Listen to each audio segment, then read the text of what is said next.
तो आप लोग देख चुके हैं कि क्लास 11th का मॉडल सेट जैक बोर्ड के तरफ से रिलीज हो गया है। मॉडल सेट एक ही सेट अभी दिया हुआ है, हो सकता है और सेट आ गया है, लेकिन अभी सेट 1 आया हुआ है। सेट 1 है, फिजिक्स का, केमिस्ट्री का, मैथ्स का, सबका आया हुआ है। आज हम लोग क्या करते हैं कि फिजिक्स का सेट 1 को डिस्कस कर रहे हैं, मॉडल सेट को। देखिए क्या होता है कि बहुत बार ऐसा हुआ है कि जैक बोर्ड में खासकर मॉडल सेट से कुछ क्वेश्चंस जो है एग्जाम में रिपीट कर जाता है। तो एक बार सेट आप लोग जरूर कर लीजिएगा और उससे पता चल जाएगा किस टाइप का क्वेश्चन पूछता है। ठीक है, देखिए यहाँ पे ये जो आपका मॉडल सेट है इसमें दिया हुआ है कि आपका फुल मार्क्स 40 मार्क्स का होगा और टाइम 1 आवर है। 1 घंटा में आपको 40 क्वेश्चन बनाना है। तो खुद आप सोच सकते हैं कि अगर 1 घंटा में 40 क्वेश्चन बनाना है, क्वेश्चन बहुत बड़ा तो नहीं होगा। तो कुछ क्वेश्चन थ्योरेटिकल बेस्ड होता है, कोई डायरेक्ट जो है फॉर्मूला बेस्ड रहेगा, 1-2 क्वेश्चन न्यूमेरिकल टाइप सॉल्व करने वाला भी रहेगा, लेकिन मैक्सिमम क्वेश्चन है जो आप देख करके और टिक कर सकते हैं, थोड़ा सा याद रखने वाला। तो बहुत कुछ आपको याद भी रखना पड़ेगा। ठीक है, देखिए क्वेश्चन में आते हैं, पता चल जाएगा आपको। क्वेश्चन नंबर 1 है ना, which among the following is not a basic unit of measurement. Measurement का बेसिक यूनिट कौन नहीं है? तो हम लोग 7 फंडामेंटल यूनिट पढ़े हैं, 7 फंडामेंटल आप जानते हैं, उसमें से कौन नहीं है ये देख लीजिए। टाइम फंडामेंटल है, टेम्परेचर फंडामेंटल है, मास भी फंडामेंटल है, बच गया कौन? मोमेंटम। तो मोमेंटम जो है ये फंडामेंटल फिजिकल क्वांटिटी नहीं है, मतलब ये फंडामेंटल नहीं आएगा। ये हो गया आपका इसका आंसर मोमेंटम।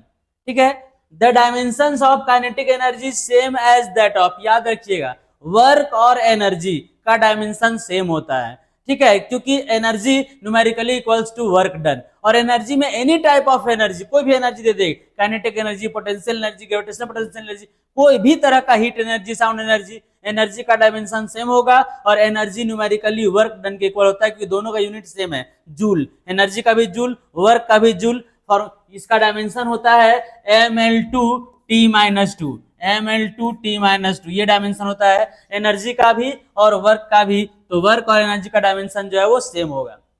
ठीक है, a car accelerates from rest to 30 metre पर second in 5 second, what is the acceleration? Find करना एक्सेलरेशन। बहुत ही सिंपल सा क्वेश्चन है। ठीक है, एक्सेलरेशन का फॉर्मूला क्या होता है? एक्सेलरेशन का फॉर्मूला होता है a equals to v minus u by t. Final velocity आपका 30 है, इनिशियल वेलोसिटी 0 है और टाइम लगा है 5। कैंसिल करिएगा, आ जाएगा 6 मीटर पर सेकेंड स्क्वायर। इससे छोटा क्वेश्चन तो हो नहीं सकता है। तो इसका आंसर आप देख लीजिए, 6 मीटर पर सेकेंड स्क्वायर। कौन सा ऑप्शन है आपका? ये है आपका ऑप्शन डी। ये हो गया आंसर डी। समझ गए बात को? देख लीजिए कॉन्सेप्ट से, और एक छोटा सा फॉर्मूला से क्वेश्चन बन रहा है। 1 मिनट भी आपको नहीं लगेगा अगर आप सॉल्व करिएगा तो। Equation of uniform motion is applicable to the motion with, नाम ही है equations of uniformly accelerated motion, मतलब एक्सेलरेशन जो है वो यूनिफॉर्म होना चाहिए। तो यहाँ पर देख लीजिए क्या है, कांस्टेंट एक्सेलरेशन। इसका आंसर क्या होगा? Constant. Uniform acceleration, constant acceleration दोनों तो एक ही चीज है। Equations of motion is applicable to motion with uniform acceleration, constant acceleration, non uniform, none of this. Constant और यूनिफॉर्म दोनों सेम ही चीज होता है। ठीक है, यूनिफॉर्म बोलिए या कांस्टेंट बोलिए, दोनों का मतलब सेम है। ठीक है, तो ये इसका ऑप्शन ये हो जाएगा 4 का। ठीक है, नेक्स्ट में आइए, when a force is applied to an object in the direction of motion, what happens to its acceleration. बोला फोर्स अगर लगाएंगे डायरेक्शन ऑफ मोशन में, उसका एक्सेलरेशन क्या होगा? तो उसका फोर्स अगर बढ़ाएंगे तो एक्सेलरेशन इंक्रीज करेगा, it increases. Force equals to, formula क्या पढ़े हैं? Force equals to mass into acceleration. Force को अगर आप बढ़ाते जाएंगे एक्सेलरेशन आपका इंक्रीज करते जाएगा। ठीक है, नेक्स्ट में आइए, नेक्स्ट ले लीजिए। उसके बाद है the resultant of two vectors is maximum when the angle between them is. Resultant, दो वेक्टर को सबसे मैक्सिमम कब आएगा? जब दोनों सेम डायरेक्शन में लगेगा। अगर F1 जिधर लग रहा है उधर ही, आप पर कोई 2 आदमी फोर्स लगा रहा है, दोनों आदमी अगर सेम डायरेक्शन में फोर्स लगाएगा तभी फोर्स जो है मैक्सिमम होगा। तो दोनों सेम डायरेक्शन में लगेगा, तो सेम डायरेक्शन के लिए एंगल क्या होना चाहिए?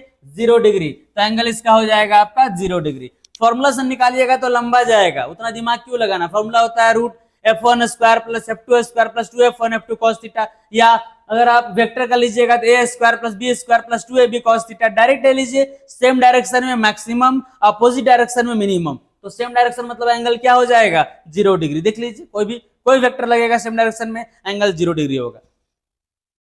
The scalar product of two vectors also known as, scalar product को डॉट प्रोडक्ट भी बोला जाता है, डॉट प्रोडक्ट या स्केलर प्रोडक्ट, क्रॉस प्रोडक्ट या वेक्टर प्रोडक्ट। तो ये हुआ आपका डॉट प्रोडक्ट, क्योंकि दो वेक्टर को अगर आप डॉट करते हैं ए डॉट बी निकालते हैं तो कोई एक नंबर आंसर आता है 2 3 4 5, कोई एक नंबर आंसर आता है, नंबर मतलब स्केलर, इसलिए डॉट प्रोडक्ट को स्केलर प्रोडक्ट भी बोला जाता है।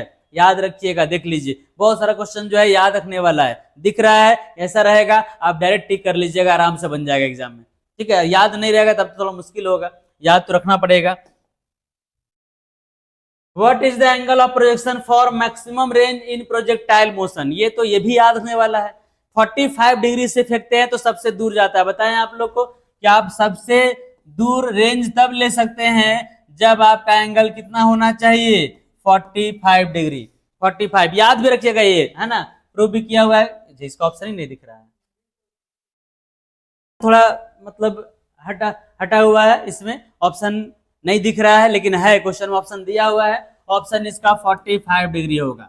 बात समझ में आ गया, ठीक है। मतलब सबसे दूर आप तब फेंक पाएंगे जब आपका एंगल ऑफ प्रोजेक्शन 45 डिग्री होना चाहिए। क्रिकेट में आप लोग देखे हैं कि बहुत ज्यादा बॉल हाई चला जाएगा तो ग्राउंड में ही गिर जाएगा, बहुत ज्यादा कम अगर हाइट गया तो भी ग्राउंड में गिर जाएगा, लेकिन सबसे दूर तब जाएगा जब थोड़ा मिडिल हाइट में रहेगा, मतलब एंगल 45 डिग्री। तो रेंज मैक्सिमम होने के लिए एंगल 45 डिग्री होना चाहिए, ठीक है। Which of the following quantities remains constant throughout projectile motion? Projectile motion में क्या कांस्टेंट होता है? तो एक्सेलरेशन, क्योंकि अगर आप कोई बॉडी को अगर आप फेंक दीजिए आपका एक ही चीज काम करता है, वो कौन? जी। किसी बॉडी को आप फेंक दीजिएगा, ग्रेविटी तो हमेशा काम करते रहेगा, ना वो घटेगा ना बढ़ेगा, तो जी हमेशा कांस्टेंट रहेगा। बाकी स्पीड घटता है फिर बढ़ता है तब ना नीचे आता है, लेकिन जी एक बार जो लग रहा है सो हमेशा लगते रहेगा, मतलब एक्सेलरेशन ड्यू टू ग्रेविटी, ये हो गया आपका एक्सेलरेशन। समझ गए? कोई बॉडी को आप फेंकते हैं जी हमेशा काम करते रहता है। नेक्स्ट में आइए, Newton second law of motion is direct formula F equals to dp by dt, यही न्यूटन का सेकेंड लॉ है। F equals to dp by dt, force equals to rate of change in momentum, F equals to dp by dt, ये Newton का second law हो गया, ठीक है। Time waste नहीं करना है, आगे बढ़िए, है ना। A ball of mass m strikes a rigid wall with a velocity u and rebounds with the same speed. The impulse imparted to the ball by the wall is, देखिए ये आपका वॉल है, एक बॉल गया कितना का speed से? u का स्पीड से गया, टकराया और टकरा के वापस आया, तो वापस अगर लीजिएगा तो कितना का स्पीड से? -u, जाने वाला पॉजिटिव तो आने वाला क्या हो जाएगा? निगेटिव हो जाएगा। अब हम लोग को इम्पल्स निकालना है, इम्पल्स का फॉर्मूला हम लोग क्या पढ़े हैं? Delta p equals to p final minus p initial, तो पी फाइनल क्या हो जाएगा? Mass into velocity minus u, और इनिशियल में मास इंटू वेलोसिटी क्या है? यू। समझ गए? फाइनल क्या हो जाएगा? M into minus u, mass into velocity momentum होता है, एम इंटू माइनस यू, और यहां पर लेंगे तो एम इंटू यू, तो माइनस एम यू और माइनस एम यू मिलकर के -2mu हो गया। -2mu कौन सा है? Option D. 1 मिनट भी आपको सॉल्व करने में नहीं लगेगा अगर आपके पास कॉन्सेप्ट है तो। Lubrication is used to, lubrication भी समझते हैं, ऑयल लगाना, मतलब क्या बोलते हैं? मोबिल डालना, मोबिल वगैरह ग्रीस वगैरह हम लोग क्यों डालते हैं? उसको बोलते हैं लुब्रिकेट करना, मोबिल डालना, ग्रीस डालना। उससे क्या होता है? फ्रिक्शन कम होता है। कहीं भी आप ग्रीस लगाते हैं ताकि घिसे नहीं, मतलब फ्रिक्शन कम हो, तो डिक्रीज करने के लिए friction, decrease the friction, friction को डिक्रीज करने के लिए लुब्रिकेशन किया जाता है, मतलब ऑयल लगाते हैं, तेल लगाते हैं, ठीक है। नेक्स्ट में आइए, a force of 10 Newton acts on a body of mass 1 kg, then the acceleration produced in the body is, बहुत सिंपल, acceleration इक्वल्स टू होता है formula force by mass. Force आपका कितना है? 10 न्यूटन, मास कितना है? 1 kg, एक्सेलरेशन 10 मीटर पर second square, F equals to ma, ये भी ले सकते हैं यहां से, F इक्वल्स टू ma, तो A equals to F by m, बात एक ही है। देखिए 10 मीटर पर सेकेंड स्क्वायर ऑप्शन बी हो गया। देख रहे हैं ना, आपका मार्क्स के हिसाब से, टाइम के हिसाब से आपको क्वेश्चन दे रहा है, छोटा छोटा क्वेश्चन दे रहा है। बहुत बड़ा क्वेश्चन एग्जाम में आने वाला नहीं है, बहुत छोटा क्वेश्चन एग्जाम में आने वाला है। तो छोटा फॉर्मूला और कॉन्सेप्ट को ध्यान में जरूर रखिएगा, एग्जाम में आराम से क्वेश्चन बनेगा आप लोग से। The relation between kinetic energy K and momentum p of a body of mass m is, ये फॉर्मूला डायरेक्ट होता है पी स्क्वायर बाई 2m। इसका फॉर्मूला होता है काइनेटिक एनर्जी का पी स्क्वायर बाई 2m। ये सब बात याद रखिएगा, है ना, बहुत सिंपल बहुत छोटा फॉर्मूला है, याद रखिएगा। कैसे आया अगर वो जानना चाहते हैं तो हम यहाँ बना दे रहे हैं कि काइनेटिक एनर्जी का फॉर्मूला क्या होता है, half m v square, half m v square. तो this implies k equals to half, 2m से डिवाइड कर दीजिए और m से मल्टीप्लाई कर दीजिए, तो m स्क्वायर वी स्क्वायर आ जाएगा। अब mv को क्या बोलते हैं, p, तो p स्क्वायर बाई 2m आ गया। तो this implies k equals to, mv को बोलेंगे p, तो p का स्क्वायर हो गया और नीचे आपका 2m आ गया, हो गया ना। तो k equals to p square by 2m formula है, याद होना चाहिए आप लोग को, ठीक है। तो क्वेश्चन नंबर 16 में आते हैं। देखिए question number 16, What will be the kinetic energy of an object when its velocity is tripled? Velocity को ट्रिपल करना है, 3 गुना बढ़ा देना है, काइनेटिक एनर्जी क्या होगा।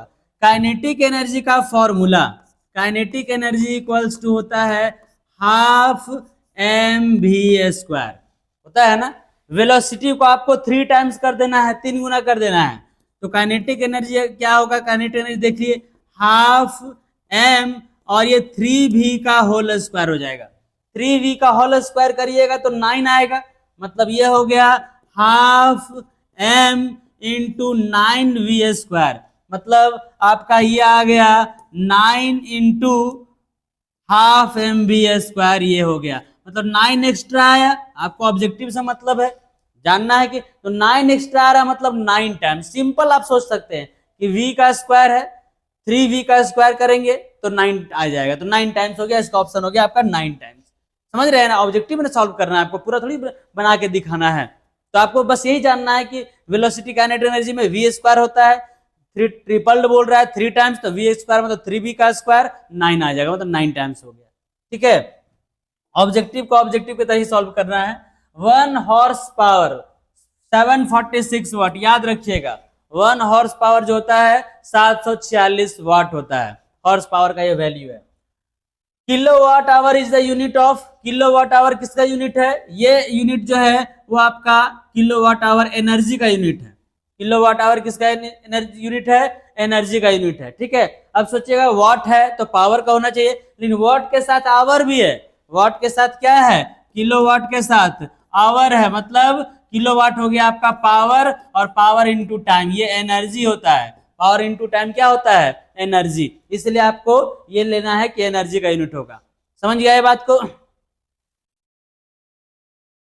Which of the following is the translatory analog of moment of inertia? एकदम बताया आप लोग को मोमेंट ऑफ इनर्शिया वही काम करता है जो काम मास करता है रोटेशन में। ये रोटेशन चैप्टर से क्वेश्चन है, तो ये इसका आंसर हो जाएगा आपका मास। मास और मोमेंट ऑफ इनर्शिया दोनों एक दूसरे का एनालॉजी है, ठीक है। बहुत सारा बताया था, जो काम फोर्स करता है वो टॉर्क करता है, बताया था ऐसा ना। तो यहाँ पर मोमेंटम वाला एंगुलर मोमेंटम हो जाएगा, उस तरह से मोमेंट ऑफ इनर्शिया जो है वो मास होता है, ठीक है।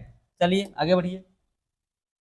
Where is the centre of mass of a uniform rod located, uniform rod है तो रॉड का सेंटर ऑफ मास जो है वो बीच में होगा, सेंटर में, सेंटर में ही होता है generally, at the mid point of the rod. देख कर टिक मारने वाला है, तो क्वेश्चन में कोई दम नहीं है, देखिए और टिक मारिए। What is the moment of inertia of a solid sphere of mass m and radius r about the diameter? ये फॉर्मूला है 2/5 mr स्क्वायर, है ना। सॉलिड स्फीयर का मोमेंट ऑफ इनर्शिया होता है 2/5 mr स्क्वायर। फॉर्मूला डायरेक्ट टिक मारिए, कोई time देने का जरूरत नहीं है इसमें आपको, है ना। What is the escape velocity of the earth? ले इसमें दिया नहीं ऑप्शन सी और डी, जो भी सी और डी ऑप्शन होगा, ऑप्शन क्या है पता नहीं, लेकिन 11.2 किलोमीटर पर सेकेंड ये होता है 11.2। इसके वेलोसिटी अर्थ का कितना होता है 11.2 किलोमीटर पर सेकेंड।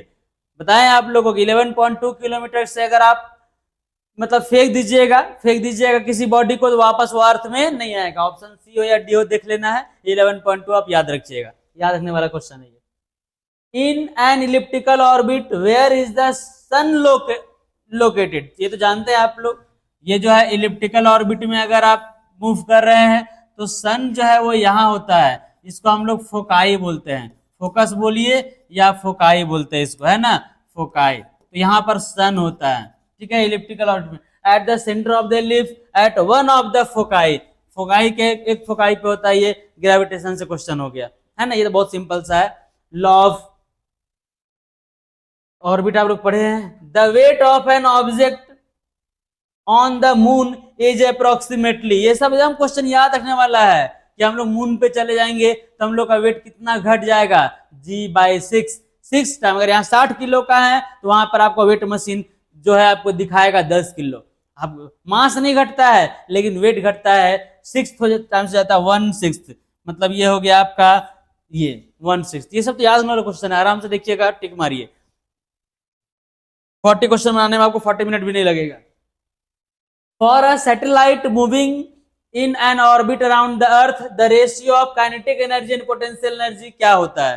देखिए काइनेटिक एनर्जी जो होता है, काइनेटिक एनर्जी ये होता है 2 ऑफ पोटेंशियल एनर्जी। अगर आप लीजिएगा मतलब आप, हाँ ठीक है, काइनेटिक 2 इंटू पोटेंशियल एनर्जी होता है। अगर इसको लाकर डिवाइड कर दीजिएगा तो kinetic energy by potential energy equals to, उल्टा ले लिए क्या, एक सेकेंड रुकिए। पोटेंशियल एनर्जी इक्वल्स टू हो जाएगा 2 into kinetic energy, sorry potential energy जो होता है ये होता है आपका कितना, ये होता है आपका 2 into kinetic energy, 2 into kinetic energy, ये होता है ऐसा, ठीक है। इसको लाके इधर डिवाइड कर दीजिएगा तो 1/2 इधर आ जाएगा और ये हो जाएगा kinetic energy by potential energy, ठीक है। तो ये हो गया आपका काइनेटिक एनर्जी और पोटेंशियल एनर्जी का रेशियो कितना आ गया, 1/2। ये फॉर्मूला आप याद रखिएगा कि पोटेंशियल एनर्जी काइनेटिक एनर्जी का ट्वाइस होता है, 2 गुना होता है। तो 1/2 आ जाएगा इसका ऑप्शन, ये ऑप्शन आपका 1/2 हो गया, ठीक है। The restoring force per unit area is known as stress force per unit area, इसको स्ट्रेस यानी कि प्रेशर बोलते हैं। ये स्ट्रेस फॉर्मूला है डायरेक्ट, स्ट्रेस इक्वल्स टू क्या होता है, force by area, force by area. Surface tension मत समझ लीजिएगा, ये स्ट्रेस है ना, स्ट्रेस, ठीक है। ये तो डायरेक्ट हो गया, इलास्टिसिटी से क्वेश्चन है, ये एकदम देख कर टिक मारने वाला क्वेश्चन है और कुछ नहीं है। ये सब ये नहीं हुआ है, देखो चलो। The substance which can be stretched to cause large strain, बताए थे आप लोग को, है ना। जैसे कि आप इसको बोलते हैं इलास्टोमर, रबर छोटा सा होता है, खींचते हैं तो बहुत बड़ा हो जाता है। तो जो अपने से बहुत ज्यादा स्ट्रेन डेवलप हो, तो ज्यादा खिंचा जाए, उसको इलास्टोमर बोलते हैं। च्युइंगम छोटा सा होता है, खींचते बहुत लंबा हो जाता है, उसको इलास्टोमर बोला जाता है, याद रखिएगा। तो ये हो गया इसका ऑप्शन इलास्टोमर्स, सॉरी, ठीक है। तो इसको हम लोग क्या बोलेंगे, इसको बोलेंगे इलास्टोमर्स, ठीक है। तो ये हो गया इसका ऑप्शन आपका डी, इलास्टोमर्स, है ना। क्योंकि जो अपने से बहुत ज्यादा स्ट्रेन डेवलप हो जाए, जितना साइज उसका है, उसको इलास्टोमर बोला जाता है। वन पॉइज जो है 0.1 न्यूटन सेकेंड पर मीटर स्क्वायर होता है। क्योंकि देखिए 1 पॉइज जो है, 1 पॉइज होता है 1 डाइन, है ना, डाइन सेकेंड पर सेंटीमीटर स्क्वायर, ये होता है, ये फॉर्मूला है 1 पॉइज का। ये विस्कोसिटी का यूनिट है। तो डाइन को अगर आप करिएगा 10⁻⁻5 आएगा, है ना, न्यूटन हो जाएगा, सेकेंड हो जाएगा। सेंटीमीटर का करिएगा तो 10⁻+4 हो जाएगा। -2 होता है लेकिन -2 और उसका लोग लेंगे ऊपर -2 और -2 तो +4 हो जाएगा और ये हो गया आपका मीटर स्क्वायर। इसमें से घटाइएगा तो 10⁻⁻1 बचेगा, न्यूटन सेकेंड पर मीटर स्क्वायर हो जाएगा ना, न्यूटन सेकेंड पर मीटर स्क्वायर। तो ये आ गया 0.1 10⁻⁻1 मतलब 0.1। इतना सॉल्यूशन आप नहीं करिएगा तो बेहतर रहेगा। आप याद रखिएगा कि 1 पॉइज जो होता है 0.1 न्यूटन सेकेंड पर मीटर स्क्वायर होता है ना। ये सब तो यूनिट है। The frictional resistance for fluids in motion is frictional resistance मतलब viscosity, viscous force F equals to हम लोग पढ़े हैं क्या, ईटा dV बाय dx, ऐसा पढ़े हैं eta A dV by dx, eta A dV by dx मतलब एरिया के डायरेक्टली प्रोपोर्शनल होता है, ये फॉर्मूला याद रखिएगा। तो proportional to the surface area of contact, proportional to the surface area of contact, option इसका डी है ना। फॉर्मूला देख लीजिए, F equals to eta A dV by dx। तो यहाँ F जो है वो डायरेक्टली प्रोपोर्शनल टू क्या आ गया, एरिया आ गया, विस्कस फोर्स का फॉर्मूला है ये। तो यहाँ पर डायरेक्टली प्रोपोर्शनल जो है ऑप्शन आपका डी दिया हुआ है, ठीक है। नेक्स्ट में आइए, सब मुसीदा हो गया है। A drop of water is broken into two drops, ठीक है। A drop of water is broken into two drops, the sum of which property of the two drops is equal to that of single one। Simple सा बात है, अगर एक drop का volume 1 ml है, दूसरा ड्रॉप का वॉल्यूम 1 ml है, तो दोनों को मिलाएंगे 2 ml हो जाएगा। तो वॉल्यूम ऐड होता है बस, ये नहीं कि रेडियस बड़ा हो जाएगा, एरिया बड़ा हो जाएगा, नहीं, सिर्फ वॉल्यूम। तो क्या हो जाएगा, कौन सा सिंगल वन, ये वॉल्यूम, इसका ऑप्शन क्या होगा, वॉल्यूम। दो ड्रॉप को अगर आप मिलाइएगा, एक ड्रॉप इतना बड़ा है, एक ड्रॉप इतना बड़ा है, तो दोनों ड्रॉप मिलकर थोड़ा सा बड़ा होगा। ऐसा नहीं है कि इसका रेडियस r है, इसका रेडियस r है, इसका रेडियस 2r हो जाएगा, नहीं, सिर्फ वॉल्यूम होगा। अगर इसका v है, इसका v है, तो इसका वॉल्यूम 2 भी हो जाएगा, समझ रहे हैं ना, मतलब वॉल्यूम, बाकी सरफेस एरिया वगैरह कुछ नहीं होगा। When water is heated from 0 degree Celsius to 4 degree Celsius, the volume of water, किसी भी चीज को अगर आप गर्म करते हैं तो उसका वॉल्यूम बढ़ता है, गर्म करने से वॉल्यूम क्या होता है, बढ़ता है। तो वाटर का भी क्या होना चाहिए कि 0 से 4 तक हीट कर रहे हैं तो बढ़ना चाहिए, लेकिन ऐसा नहीं होता है। वाटर के साथ एक अलग बिहेवियर है, उसको बोलते हैं anomalous behaviour of water, anomalous behaviour of water, और वो 0 से 4 डिग्री सेल्सियस तक ही होता है। 0 से 4 तक वाटर को अगर आप हीट करेंगे उसका वॉल्यूम बढ़ेगा नहीं, उसका वॉल्यूम घटेगा, डिक्रीज करेगा, तो डिक्रीजेज, ऑप्शन भी इसका कटा हुआ है, डिक्रीजेज होगा इसका। बात समझ में आ गया, ठीक है। सिर्फ वाटर के साथ, बाकी किसी भी चीज को अगर आप हीट करेंगे उसका वॉल्यूम बढ़ेगा, लेकिन वाटर 0 से 4 तक पहले घटता है वॉल्यूम, 4 के आगे फिर हीट करेंगे फिर वो बढ़ने लगेगा, है ना। एनोमेलस बिहेवियर ऑफ वाटर, ये आप लोग शायद पढ़े होंगे। इसी की वजह से जितना भी है मतलब जीव जंतु जो रहता है पानी के अंदर वो सब जिंदा रहता है, क्योंकि वाटर जब फ्रीज होता है, सोचिए कि बहुत बड़ा बड़ा तालाब, समुद्र का एरिया पोर्शन, झील टाइप का चीज, वो सब जब फ्रीज होता है, जब बर्फ बनता है, तो बर्फ तो ऊपर का लेयर बर्फ बन जाता है, अगर नीचे का भी लेयर बर्फ बन जाता तो जितना मछली वगैरह रहता है वो सब मर जाता। लेकिन ऐसा नहीं होता है, ऊपर का लेयर तो बर्फ बन जाता है, लेकिन नीचे का लेयर जो है वो पानी का पानी ही रहता है। इसको बोलते हैं anomalous behaviour of water. Water में बहुत भगवान सोच समझ के बहुत कुछ बनाए हुए हैं कि अगर फ्रिज होगा पूरा बर्फ बन जाएगा, नीचे का लोग जिंदा कैसे रहेगा। वाटर में एक अलग बिहेवियर दे दिए, एनोमेलस बिहेवियर ऑफ वाटर। सबका वॉल्यूम बढ़ता है, इसका वॉल्यूम क्या होता है, घटता है, समझ रहे हैं ना। तो ये हो गया 31। चलिए 32 में आइए। The absorptive power of perfectly black body, perfectly black body का एब्जॉर्प्टिव पावर 1 होता है। तो ये हो गया आपका इसका ऑप्शन 1। गुड एब्जॉर्बर और गुड इमिटर होता है, मतलब परफेक्ट एब्जॉर्बर और परफेक्ट इमिटर होता है, उसी को हम लोग ब्लैक बॉडी बोलते हैं, ब्लैक बॉडी रेडिएशन है ये। The zeroth law of thermodynamics leads to the concept of, zeroth law में क्या पढ़े हैं कि ए का टेम्परेचर और बी का टेम्परेचर अगर C के इक्वल है, TA इक्वल्स टू TC और TB equals to TC, therefore TA equals to TB। यही ना पढ़े जीरोथ लॉ कि A का C के इक्वल होगा टेम्परेचर, B का C के इक्वल होगा टेम्परेचर, तो A और B का भी इक्वल होगा, होना भी चाहिए। तो बात यहाँ किसका किया जा रहा है, टेम्परेचर का। एकदम सिंपल क्वेश्चन देख करके टिक मार लीजिएगा। First law of thermodynamics leads to, हम जब टेस्ट लेते हैं ऐसा क्वेश्चन आप लोग को डायरेक्ट देते हैं। Law, first law of thermodynamics क्या है, कंजर्वेशन ऑफ एनर्जी, क्योंकि जो आप एनर्जी देते हैं वो 2 पार्ट में कन्वर्ट हो जाता है। जो हम किसी सिस्टम को हीट देंगे वो 2 पार्ट में कन्वर्ट होगा, एक उसका इंटरनल एनर्जी को बढ़ाएगा और दूसरा वर्क करेगा। मतलब ये हो गया आपका कंजर्वेशन ऑफ एनर्जी। ये हीट एंड थर्मोडायनेमिक्स चैप्टर से है। The SI unit of universal gas constant, R का एसआई यूनिट क्या होता है जानते हैं आप लोग, जूल पर मोल पर केल्विन। किधर है, जूल पर मोल पर केल्विन। ये सब क्वेश्चन तो देख करके आप लोग टिक मार दीजिएगा, कोई दम नहीं है। जूल पर मोल पर केल्विन कितना निकालते रहिएगा, पीवी इक्वल्स टू एनआरटी लेकर के डायरेक्ट टिक मारिए। फिर क्या है, in monatomic gas molecules degrees of freedom, degree of freedom का एक फॉर्मूला आप लोग को बताए थे, F equals to 3n minus r, है ना। इससे आप किसी का भी डिग्री ऑफ फ्रीडम निकाल सकते हैं। मोनोएटॉमिक गैस है, सिंगल एटम है, सिंगल एटम है तो नंबर ऑफ मॉलिक्यूल्स 1, रिलेशन तो होगा नहीं तो 3 आ जाएगा। सिंगल एटम के लिए ये ऑप्शन आपका बी हो गया। तो अगर आप मोनोएटॉमिक जगह पर डायटॉमिक दे देगा, आप 3n माइनस r में पुट कर लीजिएगा। n है नंबर ऑफ मॉलिक्यूल्स और r है रिलेशन। जैसे दो एटम अगर रहता, दो एटम, एक रिलेशन कहलाता, एक रिलेशन होगा दोनों के बीच में।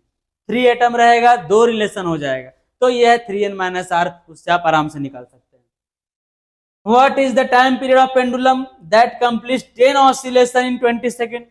10 ऑसिलेशन लगा कंप्लीट करने में 20 सेकेंड। तो एक ऑसिलेशन में कितना होगा? 1 ऑसिलेशन, बताइए तो 1 ऑसिलेशन में कितना हो जाएगा? 20/2। डायरेक्ट आप कर सकते हैं 2, है ना। 10 ऑसिलेशन लगा 20 सेकेंड में, एक ऑसिलेशन 2 सेकेंड में, टाइम पीरियड इसका 2 सेकेंड हो गया। ऑब्जेक्टिव है, देखिए और टिक मारते जाइए।